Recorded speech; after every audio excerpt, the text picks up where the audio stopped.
My name is Ruben Stephen. I'm a sophomore at MIT studying mechanical engineering and computer science. My name is Saanvi Ibrahimpatnam. I'm a freshman at Cornell studying CS and business in the College of Engineering. Real.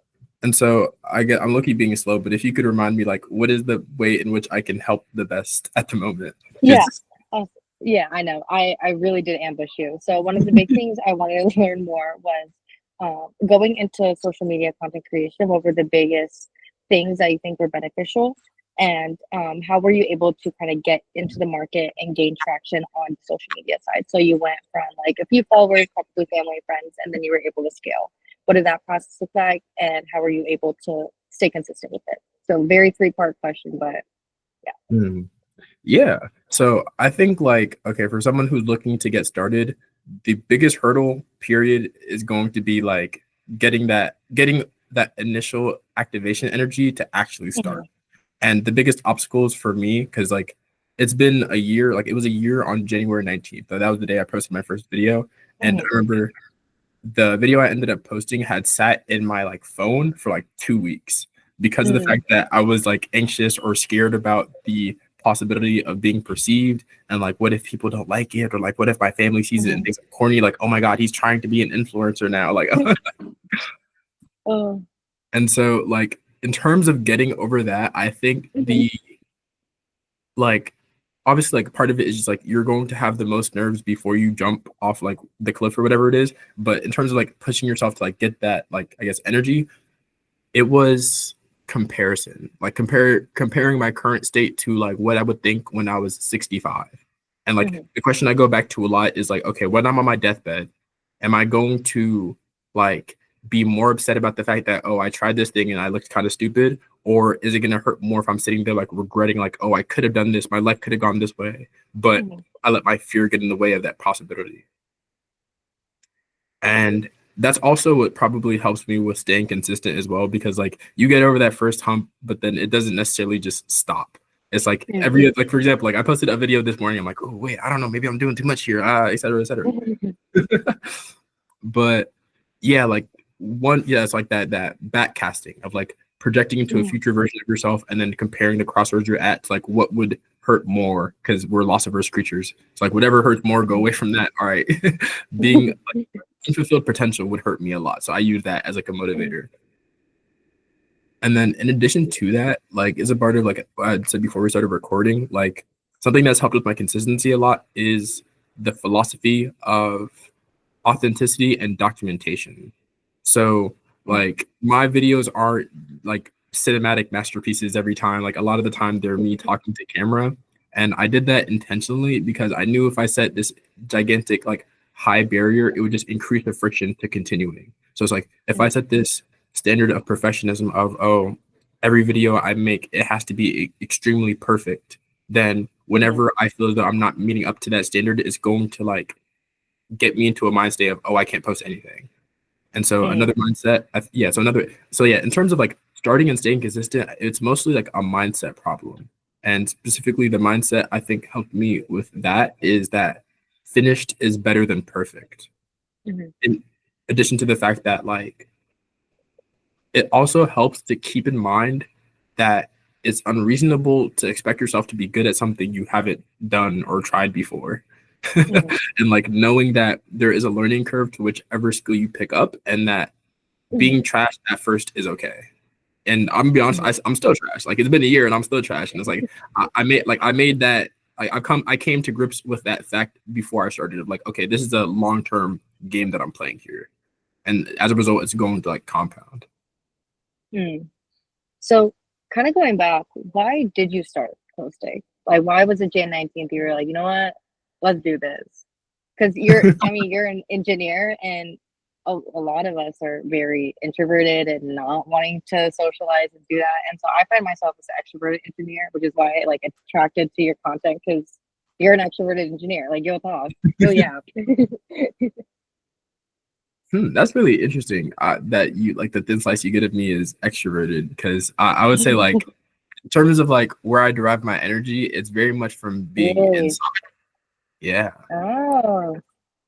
But in terms of what helped me like get over that and start posting is it was a means to an end, if I'm being quite honest. When I first started making the content, it was because I was thinking of it from a business side. I'm like, oh, this is going to be the top end of my funnel, specifically for like my tutoring business. And so I was thinking like, okay, this is a way for me to basically generate leads and establish credibility by providing value to this market. And so that's another thing of like that means to an end. I'm like, bro, do you really want to be sitting there looking back and thinking that you didn't get your business off of the ground just because you were scared to be perceived, bro? That's fair. And so were you able to quantify that impact through social media, or is that when you realized you kind of wanted to pivot to more, because I didn't know you had a tutoring business, like from your Instagram alone. But so then what kind of changed into that pivot, or are you still promoting that business? Yeah, it's both, but I think I would say it's a good thing that you didn't know. I guess because I don't want it to just because like when I first started out, it was very much like study tips and like hacks page, and just like here's 3 ways to understand this concept.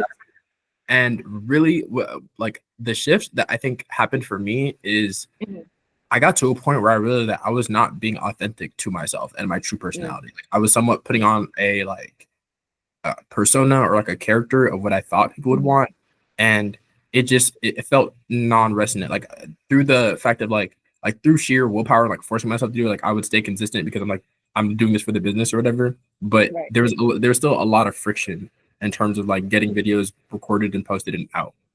And so I'm not exactly like it was like there was flashes of it in between like through spring and summer of 2024, but I think fall of 2024 is when I really made that push towards like I'm going to turn this into a page for documentation and sharing my personal journey. And again, like thinking of it from like a business perspective, it's also that like like calling a spade, I'm one of the few like people of my specific like ethnic background at MIT who has my particular like lived experience. And so it gives me somewhat of an unfulfilled market of like someone who has attachment to that more urban lifestyle, who's also like technically capable enough to be at a school like MIT. And so I also like, so part of it was like, I desire to live authentically and to express myself how I truly am, as well as the fact that like by doing so, it also gives me it gives me a category of one that I can occupy. Okay, I see. So then, with this platform, essentially, you've been able to get into like the social media market. But what are your fields of interest, and like how do you kind of broadcast that? Or because like from your videos, it is like personal documentation advice, and then there's some glimpses like, okay, if you want to get into a technical skill, or get into a technical school, how do you do that? Just want to learn more about you and kind of where you see this going in the future. Yeah. So I'm thinking of like which level should I zoom in on? Because I guess I'll start with like longest term and then work backwards from there. Longest term objective, like my guiding values, I believe are a desire for authenticity and freedom. Like I desire that I live a life that has no like external limitations or I guess restrictions on what it is that I'm able to create, which is a really vague non-answer. What does that mean? Basically, I don't want to be like working as a salaried employee because it therefore makes me subservient to the vision of whoever actually started that company. In terms of like why freedom and authenticity are part of my like guiding values is because like coming from a low income background, I feel as though that's something that I lack to a large degree. Like I was stuck within my like city block because I was too broke to afford a car, or like parents weren't taking me nowhere. And I remember like being motivated a lot by that like feeling of dissatisfaction or frustration. And so I'm working in weird ways. I said I was going to start out and work back in, but no, this is good. Like I really just wanted to meet more people like passionate and entrepreneurially driven, like wanting to solve problems, it's more than being your own boss, it's actually making an impact. And so that was the energy that radiated from your content. I was like, I need to like, I just want to pick his brain a little bit. Like, yeah, no, just like me, you know? Thank you. But yeah, like, okay. So when I first started out, the objective was, okay, fix the socioeconomic status of one's family, which is kind of why I ended up at MIT, because it was like the options that seemed apparent to me were like, okay, lawyer, doctor, engineer. Lawyer, doctor, take too long. Engineering it is. Where did the best engineers go? MIT. All right, cool. I ran that on I ran that protocol on autopilot, honestly, up to like probably until like freshman year of college. I'm like, oh wait, okay, I'm here. What do we do now? And so since then it's shifted a bit due to the introduction of the content into my life. It's expanded a bit to be social impact as well. So it's like it was originally the sphere that was just like my immediate like nuclear family, and then now it's like I also, as a person of my background at this sort of institution and like teaching some of those like I guess like academics or like admissions type thing, I've realized that there's also like somewhat of a disparity that I'd like to be able to bridge the gap for. Of like a lot of the kids where I'm from, they see their options as like, okay, go play basketball, go rap, or go sell drugs. And I'm like, no, you could also be an engineer. This is the option that's available to you. And so like, which goes into my longer term objectives, which are graduating as a technically skilled engineer who also has an ability to communicate and or galvanize people towards, I guess, causes, so that I can use it in tandem to create some sort of like large scale impactful business. Like one of them, this is why I'm like, oh, it keeps shifting. Because at first it was like, okay, AI robotics, because I'm here for mechatronics, like I'm here for mechanical engineering and computer science. Apply that to robotics. MIT CEO and founder sounds like it's going to be able to draw in a lot of VC funding. Cool. and and then like the idea was that, okay, the social media stuff is going to be a way by which I can generate some like capital on the back end, as well as like reach and like building up my personal network, so that if I go do it investing round, there's a bunch of people who know my face and my story that will be more likely to give me money later. But then like that was like, okay, mostly like monetarily driven. Now there's the social impact desire. And then in addition to that, like this past month, I've been involved in a undergraduate research opportunity, which essentially like there's a student assembly on the future of sustainability on MIT's campus. And so I've pretty much just been like it's been one of my like, I guess, like when I like in terms of my technical desires, I remember writing on my MIT application, they're like, why do you want to study mechanical engineering in particular? And I was like, oh, because the way I see it, the planet's dying. It's either we fix it or get off. So space exploration or environmental science. And so now I'm like, I guess like leaning more into that environmental science, like, okay, try to save the planet type. Not leaving. Like I have both. I think Elon and Jeff Bezos are working on that with Blue Origin space. Yeah, I know Trump trying to get someone on Mars. Well, like lovely. Oh, wow, that's awesome. Yeah, no, that's so cool. And even just like from this initial introduction, I learned so much about content creation. Like I would never documented this, but now you're like getting me to analyze a little more, like, okay, where can I capitalize off of this, or like in the sense of just like for my opportunities. And so interesting that you're like focused on like robotics and being able to kind of get into this space. And this is just like me apping just to learn more about different people. But so you talked about how like being an engineer, like that's what you wanted to do. You wanted to not have the three options that you talked about, but how would you say that's kind of like the friend affected like friend dynamics and stuff like that? Like what really pushed you to be like more different in the sense of like what you talked about, if that makes sense? You said friend dynamics? Well, yeah, like kind of breaking the friction, because I assume because it is unprecedented. And in the description you talked about like how like it isn't a norm.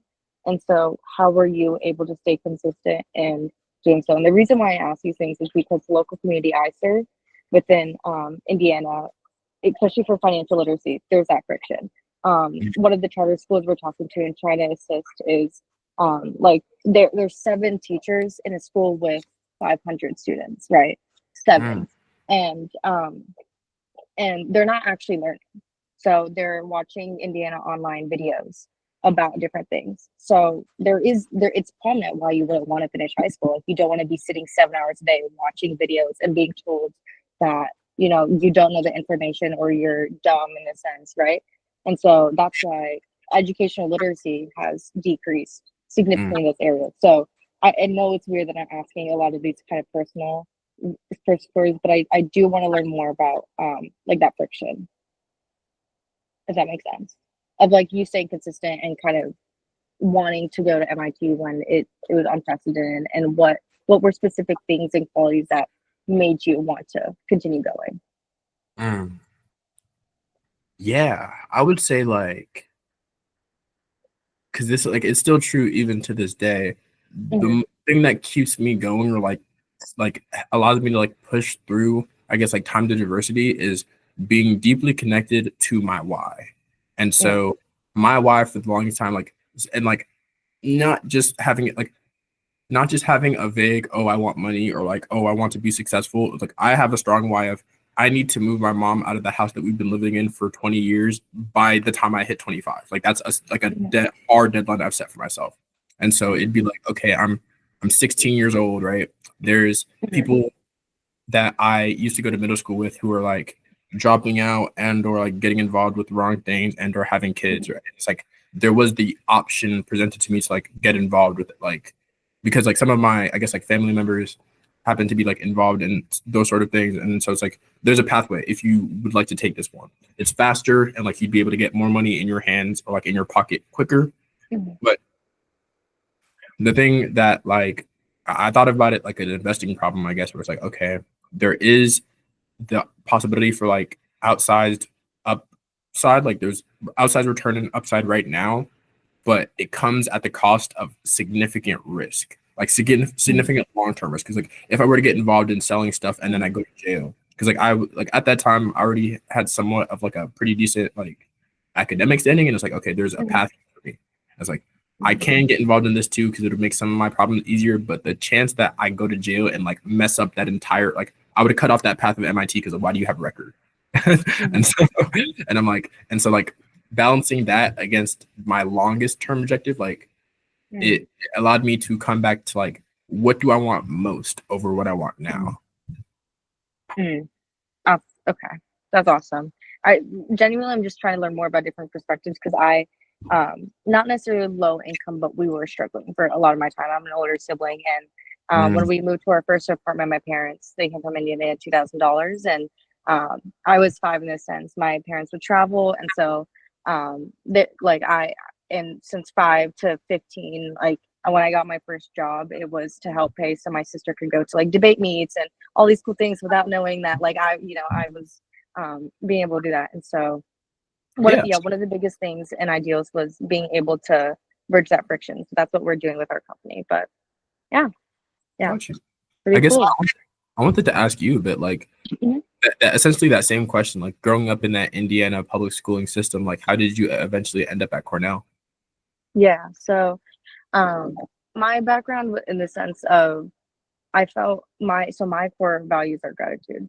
That was the biggest thing, and that's something I pride myself on. Seeing the way my parents struggled and the hardships that we had to go through. My mom grew up in poverty. I mean, it's like the stereotypical like Indian family drama, but my grandpa's brother stole all the property, and so they had no money. And my mom had 5 other siblings, and then coming here and getting multiple jobs, and she works in data analyst in Sweden, but like she had to get multiple just opportunities. And every day I like make sure I know like they're so sweet, and they've given me this opportunity, right? I go to like, yes, I'm in the middle of nowhere essentially, but it's a great school, 4,000 kids, like there was 1,000 kids in my grade. It was very chill. Like Fishers, Indiana was like one of the safest places to live in the US. And so but with that, right, like I knew that if I do want to show gratitude for why I'm here, I want to make an impact. And I also wanted to the opportunity to be like, okay, I'm in this area, but I know I'm in a bubble.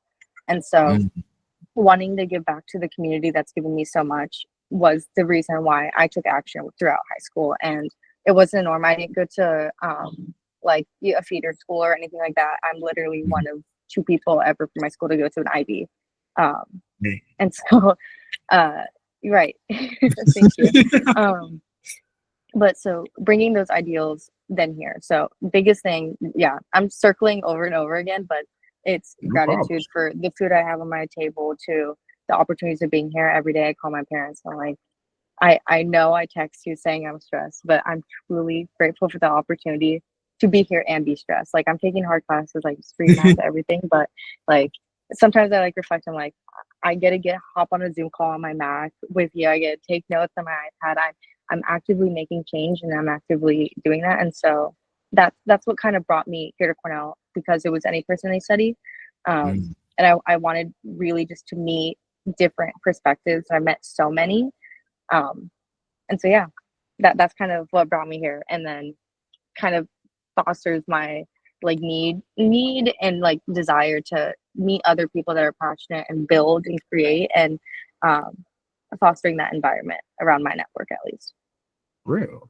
Like heavy on something that you said that really stuck out to me was that like the get to versus got to mentality. Because I think that's like one of the main things I've been trying to like keep on the forefront. Because like, bro, especially when like you mentioned like discrete math, like bro, when you're in the trenches and like studying for finals, bro, like you'll get into that. Oh, brother, why did I come here, etc., etc. But it's like that little perspective shift to gratitude could literally change like one, obviously, it's just, like everything. Like one from an experience standpoint, but like even on a like production standpoint, like when you're in that positive mindset, you're probably going to be able to do more than if you're like there's extra friction of, oh, I'm also yelling at myself the entire time, or like I'm mad about stuff this time. Right. Like it's so easy to be mad, like, oh, I didn't get this internship, or like, oh my God, like this person got this club position, but I didn't. But like, and I don't know, this is like so cheesy, but like I bought my parents with my first, I have a job here as well. So with like that first like paycheck, I bought my parents like Cornell merch because they didn't have any. And like they took a picture with it, and like I have that picture on my phone saved. And like when it's bad, like my parents, they like, you know, stereotypical Indian parents are like, you need to do this, my parents were not like that at all. They were also figuring out everything. And so like the conversations we have are like literally just like brain dead conversations, like nothing political or anything, just like family, right? And so I know that like all this stress I put on myself, but and they ask me like, why are you like stressing yourself so hard on this? But it's to show that they did so good. And knowing that, you know, anyone can make a difference, anyone can do anything. And so I'm not letting the negative comments I give myself put me down. Like I'm here, you know what I mean? Like I'm here, I'm ready to move, ready to go. Real. So, yeah. Speaking of like different perspectives, I think what's so beautiful, like one, I guess I'm gonna try to like paraphrase, correct me if I'm wrong, but something I like picked up off of what you just said is that desire to pay back, not necessarily the debt, but like since I have this gratitude and I recognize what these people did for me, like all the sacrifices they made to even put me in this position, I have to go even harder to like make sure that not even make sure that shit's worth it, but like double and like triple return on investment. Oh yeah. And yeah, that's literally exactly what you said. I think my mom had a dinner yesterday, and she's like, this one auntie came up to her and she's like, your daughter like represented our city. And like, I mean, I was like, that's all I needed to hear, and you know more, and everyone's gonna hear Indiana now. I mean, because of the initiative. So I've been working with younger entrepreneurs within Indiana. I went to the state house to pitch to legislatures to get entrepreneurship more on their radar. Like young entrepreneurs are there in this space. And so like I worked at the IoT lab there, and everything. And so like it all came from putting yourself in uncomfortable positions and randomly cold emailing and being like, hey, I have an idea, please, you know, like, and yeah, that gratitude fires that bit of me as well. So real.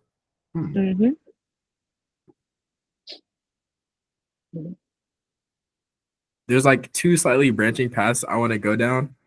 So I'm gonna put a pin in this one and come back to it. It's like basically I want to hear a little bit more, like I want to hear more about the story of like, because you mentioned like that cold emailing piece and like putting yourself in uncomfortable positions.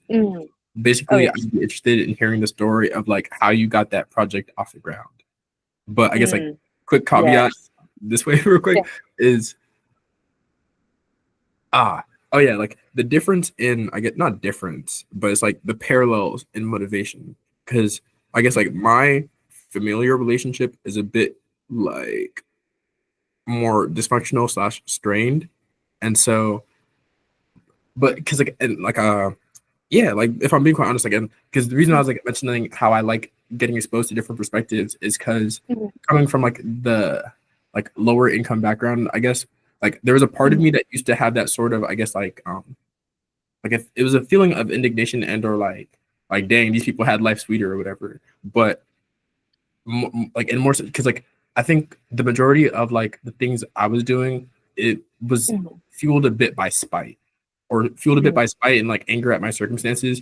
And it was like, dang, Mhm.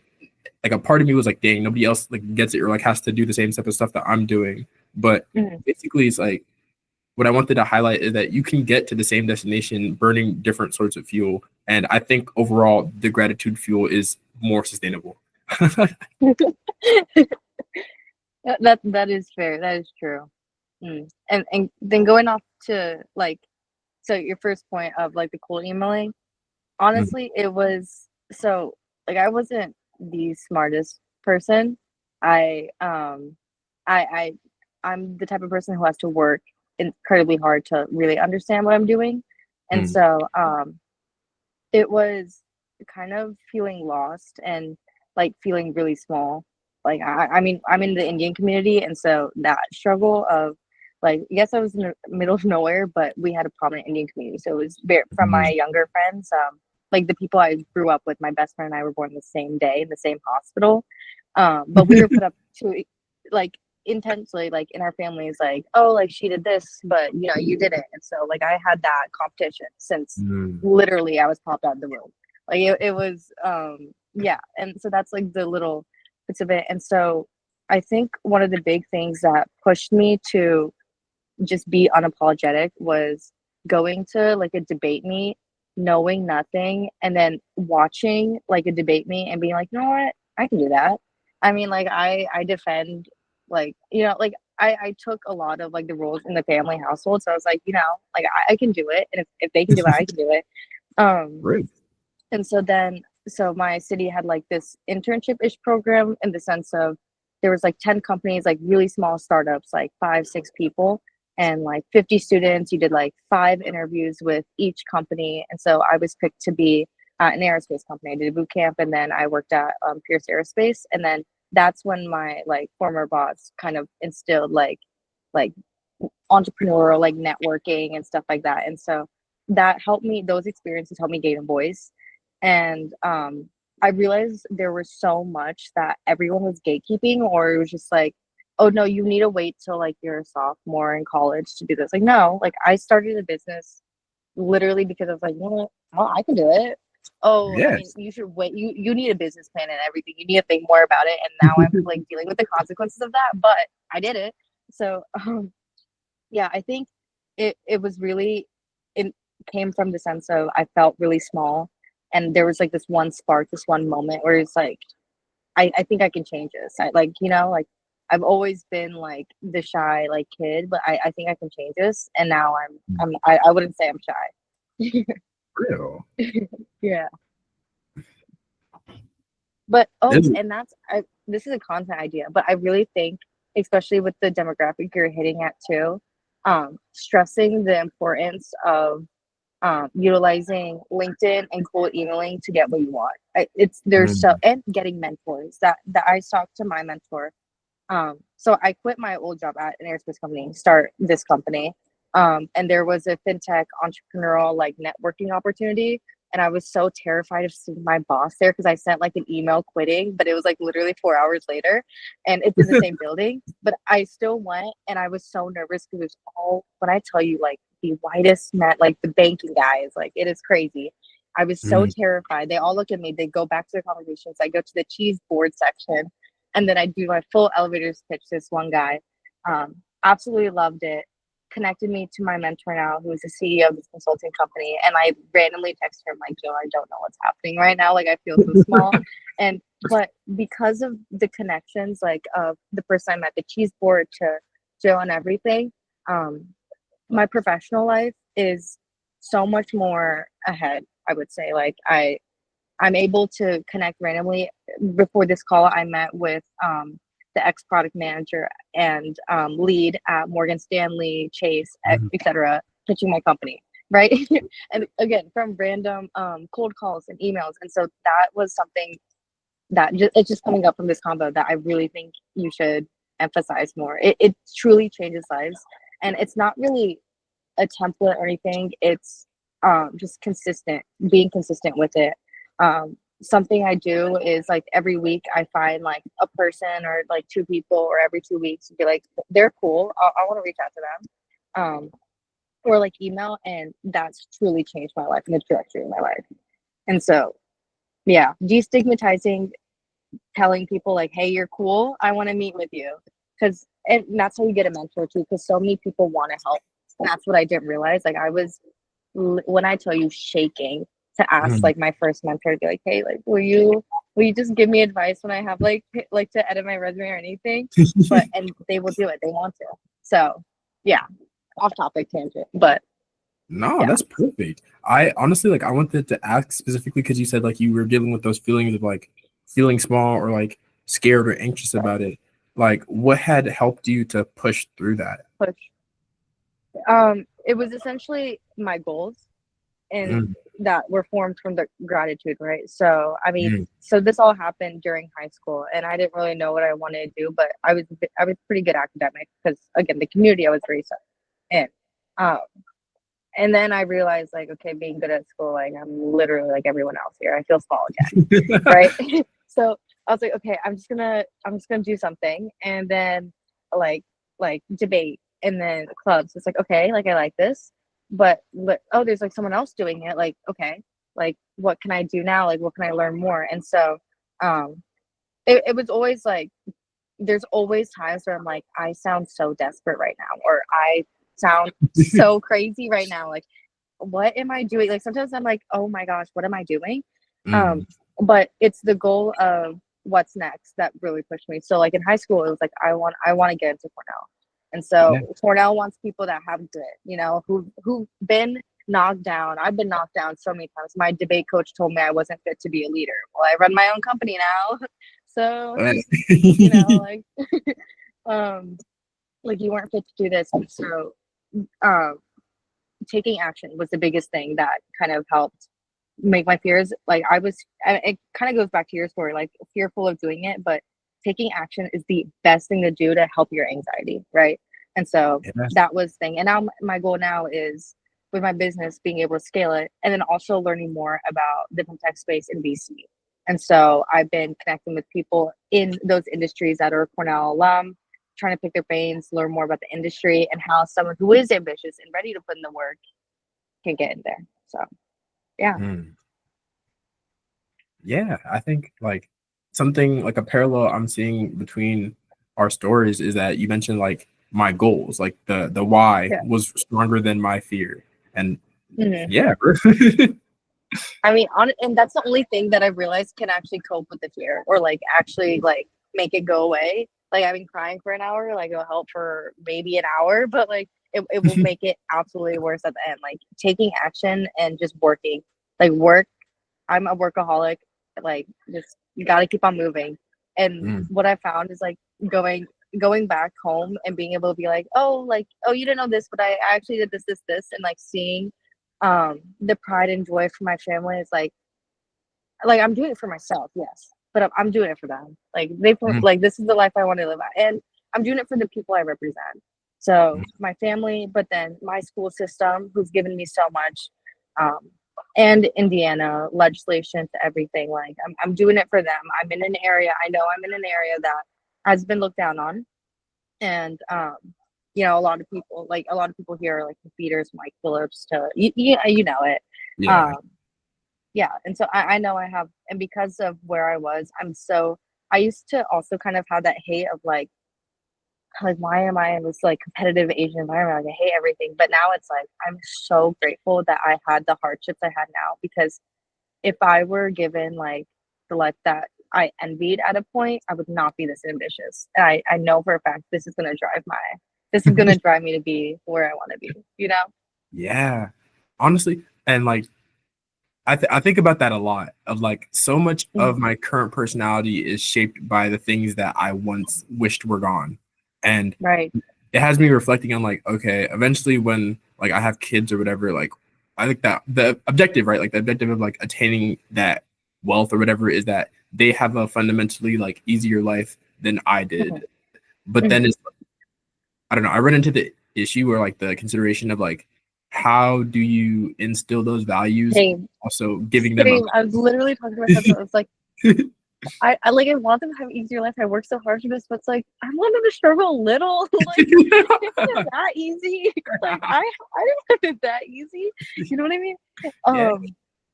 And that's where the fire comes. And that's why I've been so dedicated, like from school and everything, to build that network of passionate people, because like this conversation has like now I'm ready to move, right? Like I was tired. I woke up maybe from like 3 hours of sleep, but no, we're ready to move. We're ready to make an impact. And that like that energy is what I want to share. So yeah. Yeah. Mm. I think, yeah, I'm not sure. I'm still a bit curious about like the specifics of the company that you started, because I know you said Mhm. that you went and like pitched it to like the head of state, but Right. could you just, I guess, like a little bit more specifics on like, I guess, core problem that the company is Right. trying to solve, and then who the customer avatar is? Yeah. So the legislation thing, that was more of like advocating for entrepreneurship. Mm, Um, But so essentially, what we're in the stage of pivoting, which is why it's a little unclear. But we started off as a budgeting app specifically for young adults, and what we were essentially doing was creating this platform, basic budgeting, but then having a rewards incentive. So let's say you stay within your budget for like a month or so, you can get coupons connected to local restaurants in our area that have student discounts, or take a small portion of that and then donate it to a local charity within Indiana. And so now we're pivoting to working more with local banks and schools, in the sense of connecting these local banks, product managers, and product owners, because they're the ones who have the financial expertise but are the most social, and connecting them with students within the area. And so working with school districts, because now Indiana just passed a required personal financial literacy education program. And so mm, there's a ton of resources for education, but even that, there's discrepancy from like where I was to like different charter schools that have not as well funding, etc. And mhm, there's also a huge gap on education to application. That was the big thing. mm, Like you can talk to me, or I could talk to you for hours about like, this is what you want to invest in, like this, it's awesome. But if you just had a bad day and you just like don't care, like you just want to go to bed, it's not going in. So I spent all this telling you to do this. And right now, like for the average young demographic of a young adult, it's so easy to swipe. Like a lot of my friends have debit cards now, and they'll go get coffee and like, oh, swipe. Like, and I'm like, do you know how much that was? They're like, no. I mean, it didn't like decline. I was like, oh. Like, no, you don't want to do that. And then I come from a family or like an environment where like a lot of students would have like joint cards with their parents' credit cards. So they're just swiping their parents' credit cards. They have no idea how much they spent. Um, and because finance is such a huge thing, and so many people tell you, you need to do this, it's so easy for a person to be like, you know what, swiping just works, right? And then yeah. essentially, when you get into the job market and now you're looking at 401k and everything, it's overwhelming. And so that's why we're working with high schools right now and working with these local bank managers, so then students have essentially like a financial mentor. It's not a boring advisor who like has to be there. Like, you know we're basing it off of your personality. So like different interests you have, like if you like hiking and I like hiking, like hey, like you could have a financial advisor that melts with that, and you get to meet the family, etc., for free service. And like whenever you have a question, be like, hey, like I'm really stuck, I don't know what this is. You can text them, um, and then be able to have that actual one-to-one conversation instead of like being also overwhelmed with Google search. So that's what we're trying to pivot to now. And one of the big things is we're running out of money. And so so we're working with Microsoft and we're part of their startup funds hub. And so we're essentially developing like this mock and then pitching it to some of the banks we know to then have our exit through that, but then be able to see it scale. And so again, the local community service and that impact, that's what I want to hone into. And, you know, a lot of investors are like, you know, just like sell this to Quicken, get your money, boom, let them have it.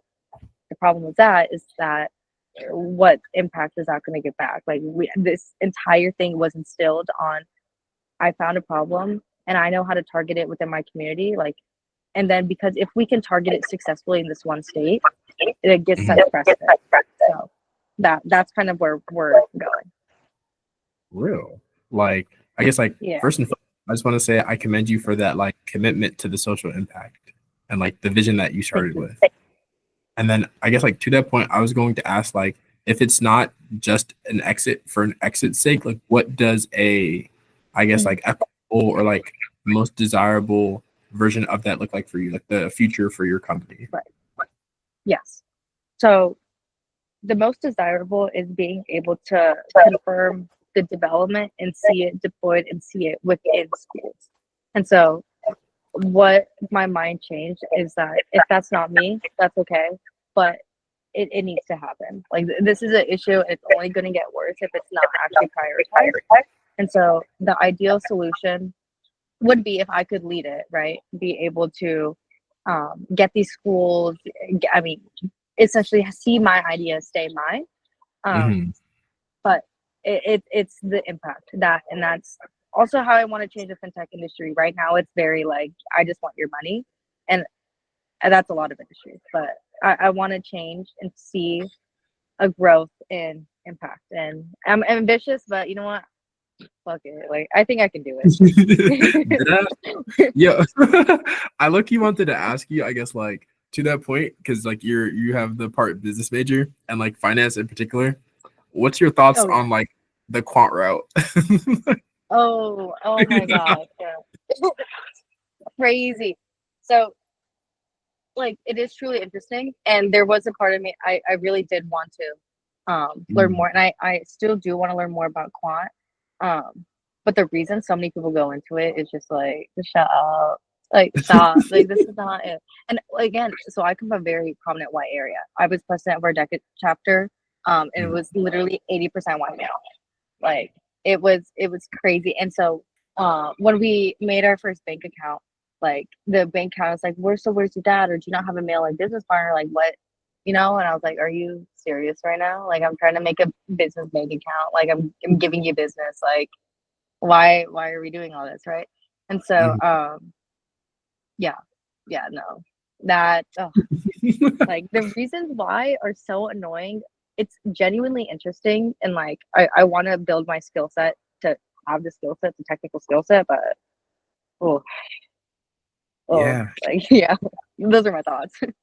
I think, bro, very, very, I think that's very resonant, and like there's a lot of parallels in the reason why I don't think I want to just become a salaried engineer. And I guess it kind of feeds Lockheed Martin.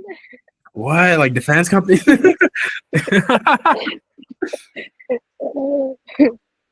But I was gonna ask, what is your lived experience / perspective of the community at Cornell? So what I've found is, so what I expected was, let's say I'm gonna find like the most like ambitious and like passionate, and they're gonna be so smart, and that is true to a certain extent. But I realized again, I lived in a bubble, like in the sense of like my school was very big, but our top 10 were top 10. Like I will commend, like they worked so hard too, because they wanted to leave, or they knew they were something else, and so worked hard. And so coming here, there's a ton of like East Coast who very privileged, and there's more of, I would say, like a name from club recruitment and everything. I found more of like students like wanting to do all this to put on the resume, and then when it comes to actually doing it, there's like an inconsistency, and I'm like, okay.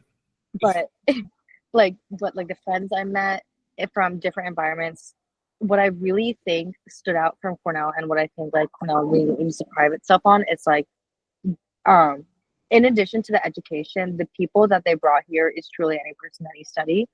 And Mhm. like a lot of my friends are like pre-med, but like so like unique, their backgrounds are so different, and I genuinely like um I resonate with them, not because like we have the same career interest, but because I see like that fire in them and that sense of gratitude. A lot of the people I met here also have, like, if they're not like the top 1%, like they have that gratitude instilled in them, and they have that fire and passion. And so that's what I really did like about the school. But obviously, there's exceptions. I mean, so it's a big school, so like Yeah. obviously different like perspectives, but the big thing about Cornell is it's sink or swim.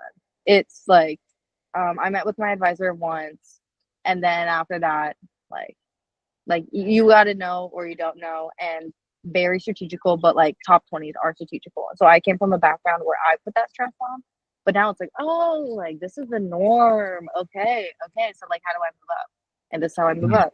Like staying true to me, staying impact. Like, okay, like there's a ton of people who want to do fintech.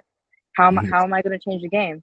I'm making an impact. I'm making social impact, and it's so easy because a lot of people are salary based, and they're like, I want money, like yada yada. Companies want money, like I want to get some money too, but Mhm. it's going back. I know with the skill set I have, with the communication to drive, that I can shape the game. And so that's what I'm doing. And then I found so many people here that they will it is cutthroat here, but Mhm. you'll find supporters. Like if you don't get to a club someone else does, like they'll support you. Like that, and I'm maybe that's not true for everyone, but like that's the community I've been at. So yeah, yeah. Real. hmm What about at MIT? Like how would you say, is it as cutthroat, or is it as just like, is it welcoming, or like what would you say like the average MIT like, so like, I don't know, vibe is? Yeah, I think it varies a bit. Like you said, it varies a bit Mhm, by the space that you choose to put yourself in. And like, I don't know, I personally have steered away from that more like quant or like finance type, like, oh, I only care about the money or only care about the achievements and accolades. mhm, I would say if I was going to give like a general description of the MIT vibe, it's academically competitive. Like it's people will be flexing on like I pulled an all nighter and did this extremely hard problem over you. Da, da, da, da, da. And I'm like, all right, cool, you got it, bro. And Let's not play a person Olympics. Oh, that was a huge thing. Like bro, that's my big thing. Like I'll be like, oh, I have a few things to do. I never stress the work I have. I just be like, oh, I just need to get done. But there'll be so many people like, I stayed up writing 7 essays. Like that's nothing. Like okay, cool. Now you need sleep. Like I got more sleep. I'm actually winning. Like what? I appreciate. Yeah, and like something in addition, like it's gonna sound a bit, I guess, derisive or like I'm taking a shot, but something I don't know. It's just like what I'm personally trying to do with my life isn't Mhm, necessarily in line with what I think the general vibe of MIT is, which seems to be like there seems to be a desire for them to like I want to solve the hardest problem, partially for like the clout that comes with it. Like, oh, I am the smartest, but I don't know. My personal philosophy on it is like to what end is that's the mhm, question I always come back to, like to what end, and then what's the motive behind the motive. And so for me, mhm, money is a tool that I'm trying to use to amplify whatever impact or like message or like good that I'm trying to do in the world. And so there's been people who's like, you have all of this horsepower, like you are like I don't know, like IQ of 150 or something like that, but then your only mhm. objective is to use that to become a quant bro. And I'm like, there's a disconnect. I'm like, bro, what? Right, right, right. Oh my gosh, yeah.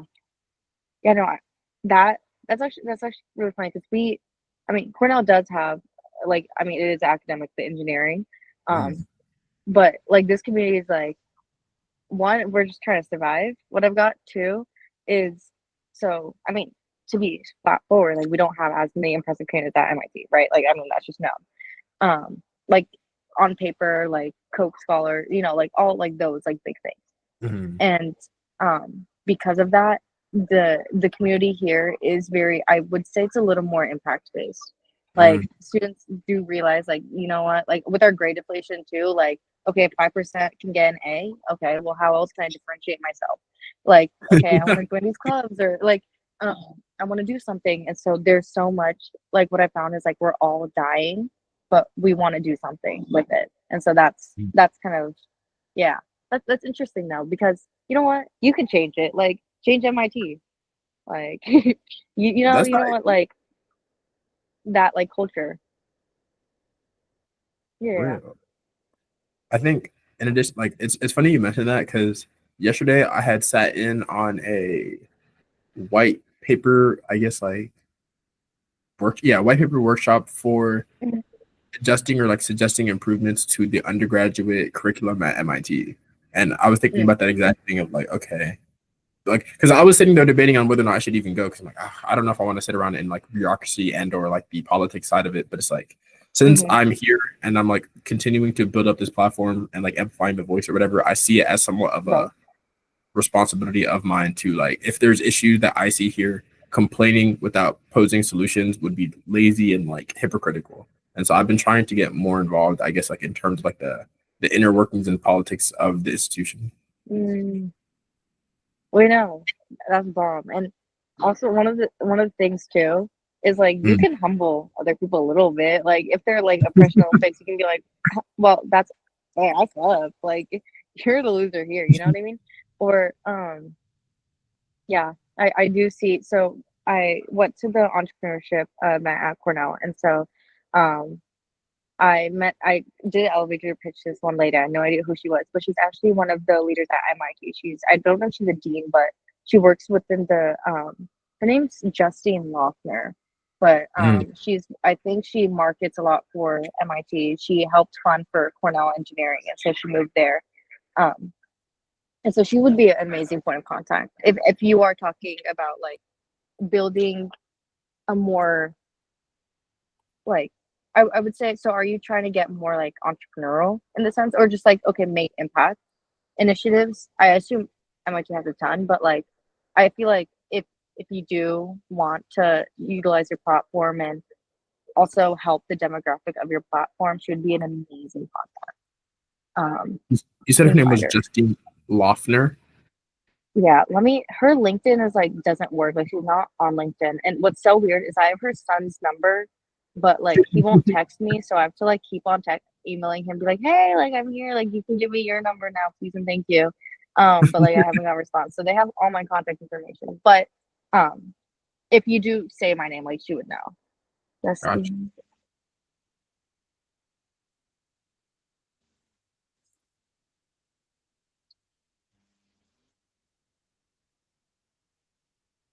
Schaffner. Mm. Her last name is Schaffner.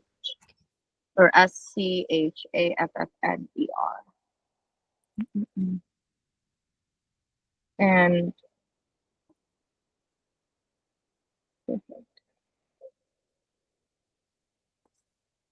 yeah, she does a good amount of work for MIT. I don't know if she's updated her LinkedIn, but like if you search up her name,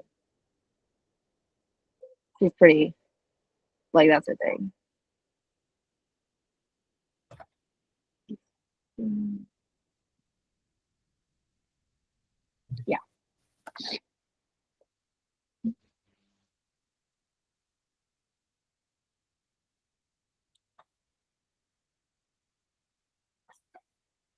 I'm trying to make sure. Hold on. I'm gonna hit a quick screen share and then show me if this is Mhm. the right Yeah, person. Oh, she doesn't have a picture. What the heck? But is it like yeah. leader in strategic and fundraising initiatives, driving innovation in Yeah, higher education? All right, cool. But yeah. She's like blonde hair. Um, wait, this is a picture of her.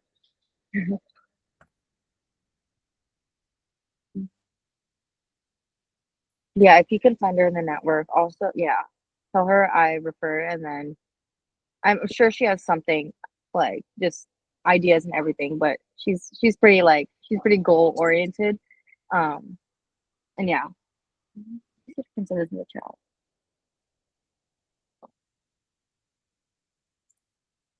Um, There's a picture of her. Or just of what I put in. And it's the lady with the blonde hair. But she's very blonde. Bad.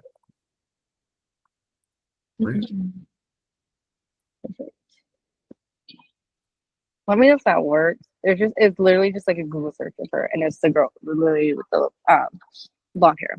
But I have a meeting at 3:15. But it was so awesome meeting you, and stay in contact. Let me know how else I can help with content or anything. And I would love to keep you updated with business and making impact. Yeah, definitely. Likewise. I think I don't this is like, I don't know. I don't want to be advertising something that's still like very much like in the works.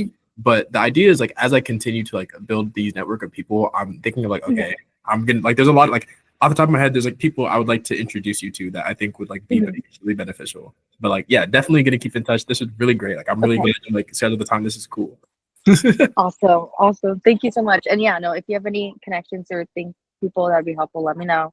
I'm always on LinkedIn. Like when I tell you my screen time on LinkedIn is like 7 hours, but my like social media is like 10 minutes. It's crazy. And my friends call me like think I'm crazy, but you know what? I'll take the addictions. Okay. For real. But yeah, have a good rest of your day. Definitely gonna keep in touch. Awesome. Bye-bye.